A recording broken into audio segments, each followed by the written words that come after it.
የምትመለከቷቸው ቪላዎች የሚገኙት በቦሌ ቡልቡላ ከሪፌንቲ አደባባይ ዝቅ ብሎ ሲሆን በዚህ ደረጃ ላይ ሆነው አይደለም የሚሸጡት በሰሚ ፊኒሽድ ደረጃ ላይ ሆነው ይሸጣሉ እና የገዙት ባለቤቶቻቸው በእንደዚህ አይነት መልክ ዲዛይናቸውን አሳምረው መኖር ይጀምራሉ ማለት ነው።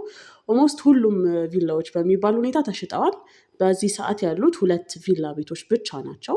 እነሱም በሰሚ ፊኒሽድ ደረጃ ተቀምጠው ያሉ ማለት ነው። በውስጣቸው ከ18 እስከ 20 ክፍሎች ይይዛሉ። እንደ ፍላጎታችሁ ኢንቴሪየር ዲዛይናቸውን መቀየር ወይ ማስተካከል ትችላላችሁ። ኮምፓውንድ ውስጥ ያሉ ሲሆኑ እንደ ኮምፓውንድ ባካፕ ጀነሬተር፣ ግራውንድ ዋተር የተሟላላቸው ናቸው። በተጨማሪም ደግሞ ካሬያቸው 370 ካሬ ሲሆን ሙሉ በሙሉ ካርታ የተዘጋጀላቸውና ዛሬ ብትገዙ ነገ ፊኒሺንግ ስራቸውን የምትጀምሩላቸው ናቸው ማለት ነው። 2 ናቸው በፒስ ነው የቀሩት። አንደኛው 65 ሚሊዮን ሲሆን ሁለተኛው በ50 ሚሊዮን የሚሸጥ ነው የሚሆነው። ከዚህ መለስ ባለ ዋጋ ደግሞ ታውን ሃውሶች እዚሁ ግቢ ውስጥ ይገኛሉ።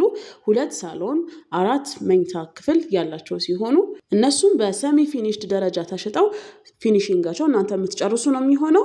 ከዛም አነስ ባለ መልኩ ደግሞ በፍሎር 1 አባወራ ብቻ የሚኖርባቸው አፓርትመንቶችም እዛው ይገኛሉ።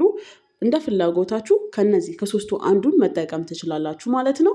ከስር ያለውን ስልክ በመጠቀም ደውሉልን። አመለወርቅ እባላለሁ። መልካም ጊዜ